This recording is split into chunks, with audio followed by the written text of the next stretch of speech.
Right. Nice. Well, yeah, I'll kick this off. So, as I was saying to those of you who've just joined and those of you watching at home on the recording, hello. I'm Harry. You might have spoken to me a little bit as you've been planning this, and with me is Millie.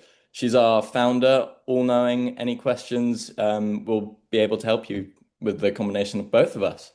So, I mean, the point of this call today, we're just going to run through some of the things you can expect, some helpful tips, tricks, set your expectations, get you excited, get you ready, and answer any questions that you might still have at this point. So, I mean, first things first, you're looking at each other for the first time, some of you. So this is your team. There's seven of you in total so far, but we do expect that we may still receive bookings. So there might be some more people joining later on, closer to the time. There are six girls, one boy. So Luke, if you're watching this at home, don't worry. There are plenty of guys out there. You won't be, completely outnumbered. You're gonna have a great time regardless. Um, and yeah, I mean, it is daunting meeting a bunch of people for the first time, having to, integrate with each other, thinking, oh, I don't know them. They're different from me. They're from a different country. They went to a different school. But ultimately, you'll find, by the end of the first week, even, you'll all be best friends. And so many of you will go off and have adventures together afterwards, whether you travel onwards or whether you meet up and have reunions back at home. And there are going to be those moments of, oh, I could strangle her or I could strangle him. But that's pretty normal. It happens with all of us, no matter how old we get. I know Millie goes on the midlife and still has those moments. So it's perfectly normal, and you are going to have just an amazing time and get to know each other. So, moving into the trip itself, your flights, I'm just pulling up for you now. Do. So yeah, they're with Kenya Airways, and you're flying out via Nairobi, which is, usually we go Ethiopia. So actually, you guys are sort of lucking out a bit there. Not that there's anything wrong with Ethiopia, but it can be a pretty empty airport to wait at. There isn't a huge amount to do. So that's quite nice. That's quite lucky. And then you're going to land there when you arrive early in the morning. And then the thing you're going to want to look out for, one of our team members, Joseph, going to be there with a sign. It's going to say the leap.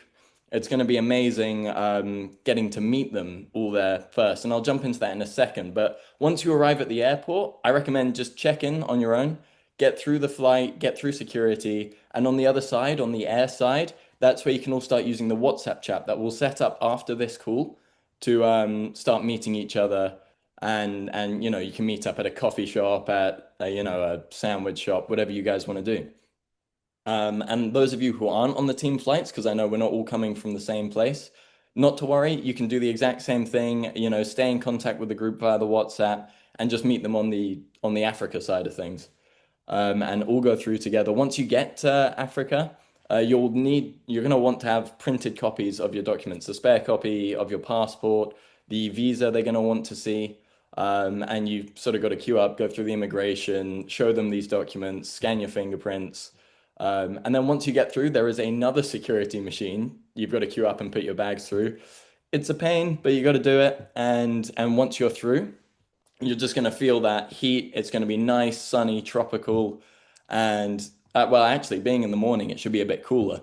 But you're going to experience that change almost immediately from England or Canada to being in just the stunning Mombasa sun. So yeah, like I say, you'll meet up with Joseph. If you need to at this point, there are ATMs and things where you can take out cash. I'll jump into that in a little bit. Um, and you can go on meet Joseph. He's going to take you guys all back. It's about an hour and a half drive to the Vipingo house. This is where you're going to be staying for the bulk of the trip. It's a stunning place. But on the drive there, it's about hour and a half. You're going to feel the chaos of the Kenya roads. It's going to be so different. You're going to be like, whoa, this isn't how we drive back at home. Do not worry. They've all been driving there their whole lives. They're used to it. It's completely safe if you're driving during the day. And if anything, it's just a bit of fun. It's something to laugh at as you guys are all, like I say, still getting to know each other, still adjusting to being in a new time zone, new place. And so when you arrive, you're going to see it is right on the beach. You're looking at sort of white sand, crystal clear water, coral right there. I mean, it could be a five-star resort if they had the money to do it up. But you're all going to be allocated rooms unless you've like really specified that there's someone in particular you want to stay with. And some of them are in stages where they've been refurbished more than the others. Don't worry too much about that. It might seem unfair, but we do rotate it. We keep things changing so everyone gets to experience a bit of everything. And I think it's the ones right on the beach side that are the most done up, the most new. But regardless of which room you're in, they're all going to have everything you need. They're all going to have mosquito nets, they're going to have beds, they're going to have ensuite bathrooms. So everything you need, that is going to be your little home for the time. They are literally built like little houses. So you've got your own little space there to use as and when you need. Um, the other thing when you're getting there, the Wi-Fi. So because when you're landing, you can use an eSIM. That's what a lot of people do. Or they should be able to help you get a physical SIM card when you're at the airport if you prefer. If you're not really too fussed about that, then there is Wi-Fi at the Vipingo house. It's not going to be, groundbreaking fiber optic that's going to let you stream and download movies and Netflix all day. That would probably just blow up the whole router. But it's good enough to, text home, call home, share some photos, so your family know what's going on, so your friends are very jealous. And yeah, so you will still, no matter what you do, have the opportunity to stay in contact with home. And so every day going forward from that, you're going to have in the evenings, there's a big black chalkboard. They're going to write down the plan for the next day so you know what to expect, you know how to prepare, you know what things you need, what time you need to wake up. And these are going to be weather tide dependent, especially with the snorkeling.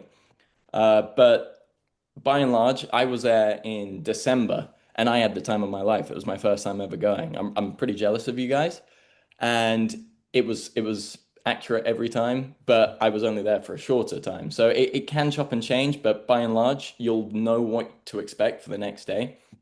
And it's always a mix. You've got the mornings, we try and get you in the water, working on the coral reefs, either, planting coral or building coral bricks and building coral plugs.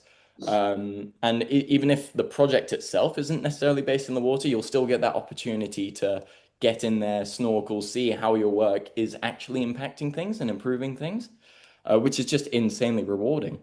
And then in the afternoons, in the evenings, we'll try and get you out into the community. So there's a lot of different projects. There's permaculture projects. You can be helping out at schools. You can be building these Jiko stoves for them, which let them take their food and have it last longer. There's a lot of ways you can get involved. And there's also then the fun side of being in the community. You're playing football matches, volleyball games with the kids, and it's pretty competitive. I don't think elite team has ever won. The best we've done is drawn. They're in very, very talented players. So maybe you guys will be the first group to do it. Who knows? Um, but going off the back of that, talking about the projects, the gear, these things you don't really want to skimp on, especially when it comes to the water, because it's hot out there. The sun's going to be on your back if you're face down snorkeling. So UV rash vest, very important. You can get them fairly reasonably. You don't need to break the bank. But as long as you're making sure it is rated to protect you from the sun, it's long enough to cover your lower back. Because if you imagine when you bend over and it slides up your back, then you get that strip of exposed skin between your sort of shorts or your bikini and the t-shirt. So just making sure it's long enough that that isn't going to be a risk. And then the same with the snorkel. If you don't know what brands to look at, what counts as a good snorkel, we recommend Cressy quite a lot.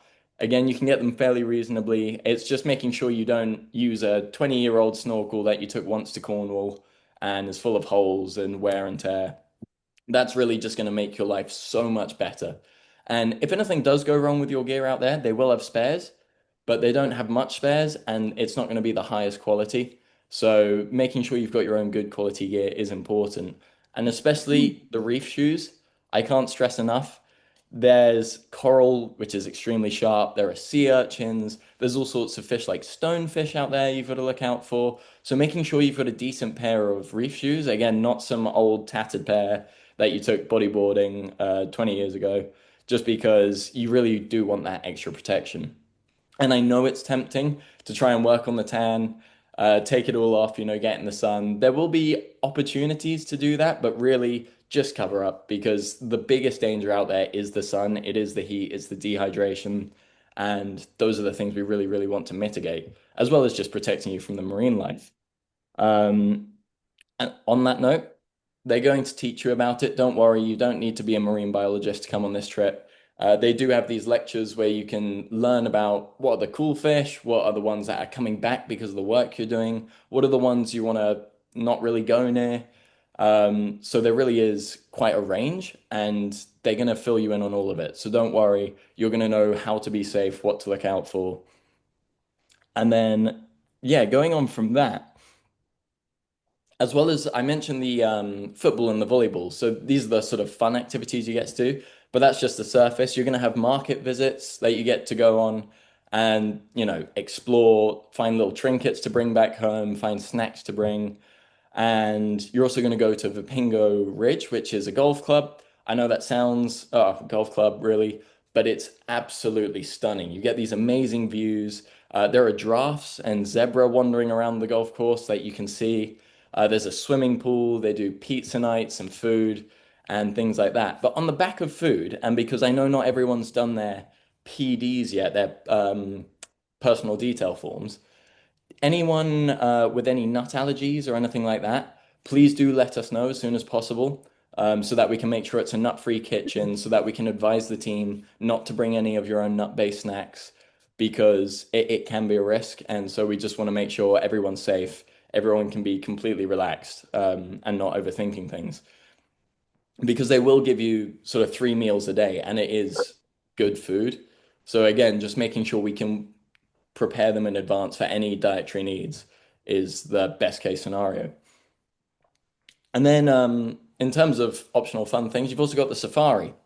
Uh, because of the national parks deciding to increase their prices, it has gone up in price a little bit. So what we're doing now is student passes. Now, I know not all of you will have started university yet, but if you've got any sort of proof of life that you are a student, that can really help. So whether it's an application, a offer letter, maybe you have a student card from school or something like that, but something to show that you're not a full-fledged employed adult. That's going to help keep the prices down. And it is such an amazing experience that I cannot recommend enough. I was lucky enough to go, and it was my first safari. And you see all the big ones, lions, giraffes, elephants, zebras, but it's also the little things. And this is what Chris and Janine, the guides we've been using for years, they are experts because they'll be driving along and they won't just see the big ones. They'll be like, whoa, stop. There's a little beetle down here that's really rare.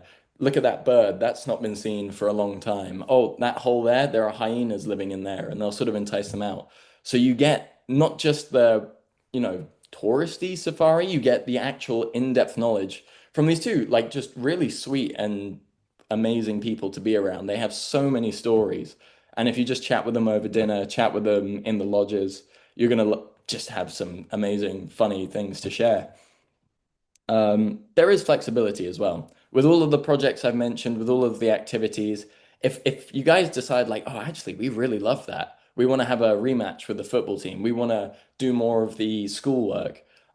Just speak up because the triple J's. Now, this is Joseph, Juma, and Janet. These are your leaders out there. These are who are going to meet you at the airport. They're going to be running things in Vipingo House. They are all amazing. They're so much fun. You're going to have a right laugh with them, but they're also really kind, really open. So anything you love, just let them know. They'll get more of it in for you. Anything that's, bothering you, you'd like to talk about, just let them know. They're going to be there for you. They're going to be an ear to listen to. So please do feel free getting to know them because at the end of the day, yes, they're your leaders, but they're also more like friends by the end of it. I know when I went, everyone had them all on Instagram afterwards as friends because you do just have so much fun together. So money is the other thing. We do recommend there's an app you can get called M-Pesa. That's M-P-E-S-A. It's what pretty much everyone uses out there. So regardless of what you're doing, whether or not it's buying a single melon in a market or, buying a full meal at the beach club, it's a really easy way to do it. We also always recommend having cash on hand, just in case you end up like in the market or somewhere where they don't have card machines. And again, at the ATMs, at the airport, there'll be opportunities to do that. You can also bring it out with you in advance. Because of the difference, it's about, we would say it's similar to Europe prices. So, for say for a meal and a drink or two at the lunch club, sorry, the beach club for lunch, you're looking at about £20-ish. So if you're going out a couple times, going out for a few drinks with friends, on average, you can spend about £100 a week. So maybe budget that extra. Are there any questions at this point? Because I've been prattling on at you. Perfect. So in terms of the spare gear then, um, off the back of the money, try and bring two cards. So you've got the app, you've got some cash. If you've got a Revolut or a Monzo or something like that where it really helps with international travel, that is amazing. Bring one of those. And also just in case, you put your bag down somewhere, forget it, and it gets pinched because it can happen. Or, you drop your stuff in the sea when one of the days at the water projects. Also bring just a backup, your usual debit card. Because it's always better to have and not need it than need it and not have it. And the same goes for phones. I don't know if any of you have any old phones lying about since you've upgraded, or just a little flip phone that your parents used to have. But having something like that as a backup as well, just in case of that water damage, in case something gets dropped and smashed, or things like that, it can really help because again, on my trip, someone did end up, their phone was just they weren't able to use it anymore, and they had a spare phone, luckily, and that was a lifesaver when it came to letting their parents know what was going on and things like that. So in terms of letting your parents know, health and safety, that's probably their biggest concern, I'm imagining. It is incredibly, incredibly well equipped. We've done all the risk assessments for the parents listening at home. We've planned all the scales regardless of what you need, but realistically, the one we would have to use the most, if anything was to happen, is just the Vipingo clinic, which is only 10 minutes down the road. We can be there like that, and they're well equipped to deal with almost everything that you can face out there. Be it, dehydration problems, be it you stepped on something you shouldn't have in the sea. Um, and those are really the biggest risks. And the thing is, they can be perfectly mitigated by yourself. Again, by having the right gear and not thinking, oh, well, let me just slip off my shoes to try and tan a little bit. By always, always, always drinking water. And we recommend rehydration salts tablets at least once a day. It's a good habit to get into. It can't hurt. And it just makes sure your body's getting what it needs to not start feeling those symptoms of dehydration, which are, headaches, diarrhea, nausea. And if it then goes worse from that, becomes quite serious, that's when we would then get you to the Pingo Clinic, get you on a drip to properly rehydrate. Um, Similarly with cuts, if you do cut yourself on any coral, in the tropics, you don't want to leave a cut. Trust me. So just making sure you're on it with cleaning it with the antiseptic click cream, maybe bandaging it, things like that. Just make sure you don't leave things because they can, in that sort of warmer, humid climate where you're always in and out water, sort of build up and become a bit nasty. So we do want to avoid that. And then with the other main, I say risk, but it's not really. Mosquitoes, they can just be a pain because if you get bitten up a lot, then you're scratching a lot. That can cause, cuts, things. It can be uncomfortable. And there are also these big ants out there that, if they bite you, it hurts like the dickens. So just jungle fever, that is an incredible repellent to use, the strong one. And then, bring some like long, light trousers for the evenings, elasticated at the bottom. That way you're sort of protecting yourself. You can do long sleeves as well, but that might get pretty toasty if you're doing all long stuff. So just making sure you've got that repellent and that you're using it is important. Um, and then no dodgy market food, please. I know it's tempting. You're in the market. You say, "Oh, that could be nice. That little sandwich, that kebab." But they're making you great meals in the camp, so you don't really need to. Plus, again, with allergens, you don't know what might be in it that they're not disclosing. You might end up with a dodgy stomach, and if that does happen, because it can happen, and it often will. Well, I say often will, not with us, but I just mean in general in the world. Coca-Cola seems to be the best cure, just chugging Coke. Someone can explain the science of that to me one day. I don't know it, but it does seem to help. I think it's getting all the sugars and salts back in your system. And again, avoiding drinking the water on site because it comes from a well. So it is clean. It's perfectly safe to shower with, things like that. It might, sometimes it can look brown when it first starts running. That's just as it's running through the out the well. But it is perfectly clean, perfectly safe to shower in. It's brackish. And then just with drinking, with brushing your teeth, they always have plenty, as much as you can drink, clean water on tap in the house. So just make sure you're filling up those water bottles. Do bring two because as I say, and I'm hammering it home, not because I want to repeat myself, but because it is so important. Stay hydrated. Just having those bottles there so that you can brush your teeth with the water you've got. You can drink if you wake up in the middle of the night without having to get up, go back into the main house, that sort of thing. Um, and then, yeah, there are some extra activities. So I mentioned a couple of them. You've got the safari. There's beach bars. These are incredibly fun. The one, it's got volleyball, drinks, food, ice creams, and everyone does end up at some point just having a bit of fun there with their friends in between projects, in between the afternoons. You can just, there's so many communal areas that you don't need to live in your room either. So you'd be hanging out with each other on the patios, in the sun lounges, or down on the beach in the water, but not after night, if possible, because there is lots of security, everything's safe, it's a gated place, but you just don't want to be going down there in the dark. Um, and then you've also got the Vipingo, as I mentioned. Again, you can have sort of pizza nights there and fun things like that. When I went, they stuck on a movie for us as well, which was a lot of fun. And you've got the pool. And then sometimes they groups will opt to go to Watamu, which is just slightly different. It's a bit of fun. It's a different excursion. A lot of that will be paid by yourselves if you did opt to do it, such as the accommodation, any food you have, and they would ask for a contribution in the petrol. But Joseph, again, one of the Triple J's, he's a lot of fun. He's pretty protective, so he'll likely come with you. Also, it's a nice excuse for him to get to go. And yeah, so you will always have someone there helping out, ready to help. But a lot of these extra things you might just need to um, contribute yourself to. And the same with extra projects. For example, some groups, because it is quite moving, you go to the schools and you'll see kids, standing outside the fences because they can't afford the uniforms and they're not allowed to come to school.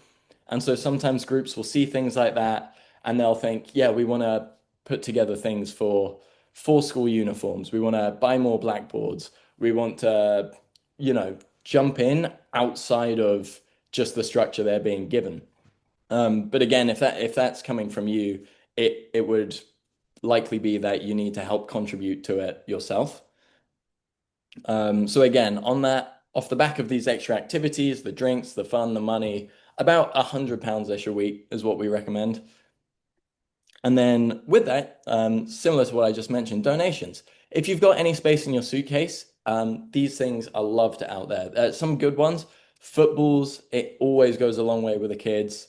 Swimwear, particularly again, kid size, if you have any knocking about, just because it really helps them, learning to swim, getting out there, having fun.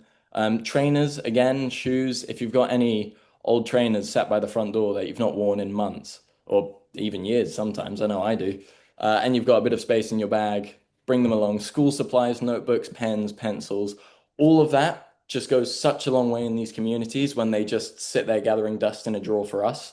So if you do have that capacity, please do. So at this point, there's the Dow trip as well. Sorry.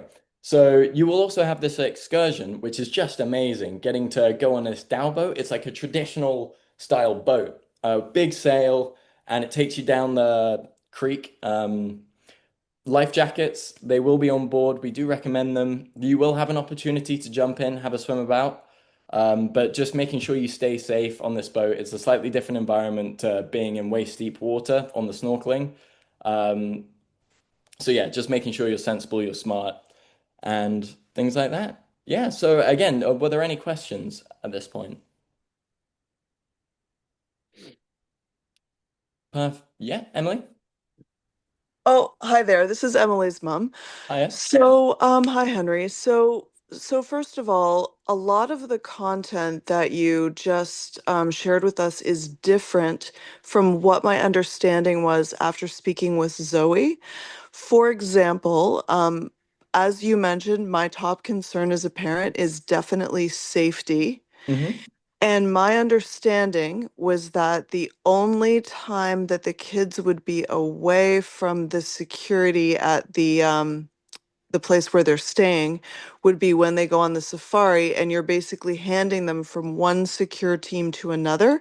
But it actually sounds like there's a lot more um, trying to get the kids out and trying to get them to spend money. So that's my mistake Oh, on the no, no. explanation. There will always be the team with them. They're not Okay, going and anywhere else. how many when we say team, because now all of a sudden they're in this market environment, Hmm. they're at a golf course. The golf course probably has its own security, but how much security and how safe are they? They're extremely safe. So, for example, when I went to the market, I was in a similar team size to this. It was a small group, and we had all three team leaders, so Janet, Juma, and James, plus two more of the team from Vipingo Ridge. So that was five. That means that was one for every two people. Okay.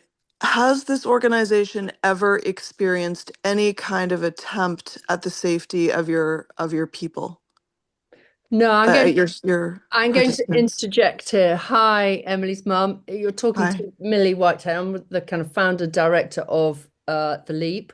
Great.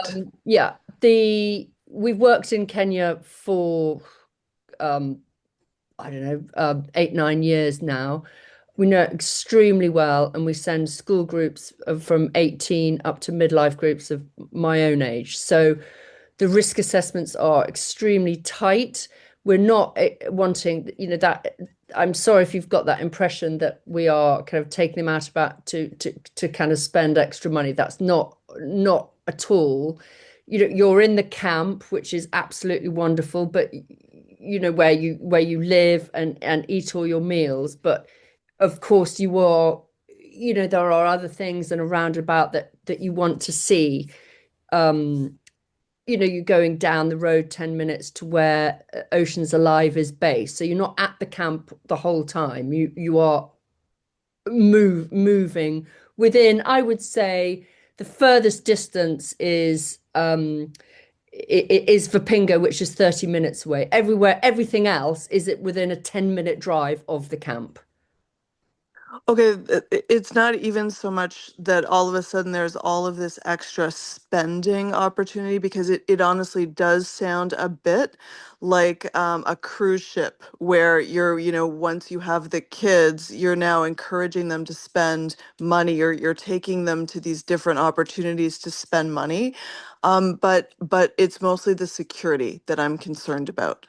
But back to one other thing that Henry said. He said that, oh, you might want to go here and have drinks with your friends. Are the students encouraged to drink alcohol? Because I know that alcohol is a big money maker. Is that something that I'm hearing, like that it's common and acceptable for the students to drink alcohol? It is common and it is allowed for the students to drink alcohol. Is Yes. it encouraged? Not really. It's the vibe in the camp is after supper, everyone might just have a beer or two, watch the sun go down. In England, everybody can drink here from legally from 18 plus. So it's very culturally accepted. Everyone takes it in their stride. It's not a big deal, but there are where would you go? It's a kind of casual sundowner in the evening, and everyone can drink a beer or have a Coke or anything along those lines. In the camp, there is a kind of bar snack shop set up so people can help themselves, and it's fully stocked. It's stocked with beers, with Cokes, Fantas, and crisps and biscuits and things like that. And it's worked on a kind of honesty bar situation so people can help themselves and jot it down and then pay at the end. But no, it does not have a big drinking culture. It isn't kind of whoop, whoop, we're off to have cocktails every night, but peacefully, casually, yeah, people can have a drink. Okay. Um, Is it worth us having a conversation separately after this? I think it would yeah, be, that would be great, yeah, actually. I think let's that do would be that. wonderful. All Yeah. right, thank you. Thank you. Okay. No worries at all. Well, I mean, from my side of things, Millie, I don't know if I've left anything out glaringly. If not, I can hand it over to you for the sort of housekeeping team dynamic Yeah. side of things. Did you just the about the actual projects Mm. and the goal of this trip is we are supporting Oceans Alive, as you've read in all the literature. It's a big, dynamic, world-renowned um, coral conservation, regeneration. That is what they champion. And it's been copied now around the world. They are leaders in this. They are leaders because they get the community on board. So throughout your 4 weeks, you're going to be in the ocean doing coral cleaning. You're going to be at the same time in the communities doing Jiko stove building, delivering water to the elderly, working in the school. It's and all of those initiatives are interwoven. One cannot happen successfully without the other. So it's going to be very interesting. I think, well, I find it interesting to see a grassroots NGO making an impact with very little, and they can make an impact because of the collaboration and great communication. And you gappers are absolutely vital to their success because you provide the ground, the actual nuts and bolts, the hands, the energy, the physical being to make the projects happen. You do the doing. So you will feel really proud of yourself. By the end, you'll look back and think, wow, God, we did all that. We have made that impact, which is a thrilling feeling to feel. Now, in addition to that, you like what Harry said, there will be, the adventure interwoven, but the project and making a difference is very much the key to the whole thing. Now, what is more important, and this is me, with my school teacher hat on, okay, it is a team program. Okay. I champion team travel. I've always done it. And that is what the LEAP stands for. Now, none of you know each other, and you're all coming from all different walks of life, background, everything. And it is scary, as Harry has alluded to. Now, the biggest thing I want you all to do is to be kind to each other, look out for each other, because everybody, especially in week one, will be feeling, intimidated, but nervous, finding their feet. So just go slowly and just make sure your neighbor and your friend are all okay. And you will all find a fantastic rhythm. And by the end of it, you will be friends for life. Now, just in case there is anybody out there that decides they're not a team player and they're going to be annoying and they're going to be painful, then this is what happens. Okay. First of all, you get the Joseph, Juma, and Janet saying to you, you're being an idiot. You're not playing the team. You're not being a team player and following the LEAP values, which is all about kindness and responsibility. You're going to get a verbal warning. Okay. And that comes with a little email from me saying, yep, you've received a verbal warning. Next, if you continue being a complete idiot, then you get the written warning. And then I get parents involved saying, we work in collaboration, da da da da da. And if you continue, then you're asked to leave the program. It is that simple. And we are pretty strict. So, just so you know, I've had to only write one written verbal warning email in about 3 years. So you don't want to be that person. And nobody is that person because you've all signed up. You want a collaborative trip. You're all in it for the right reasons. And that brings to a naturally very successful trip. Okay, so that's all I wanted to say to you all. Now, are you all excited about the trip?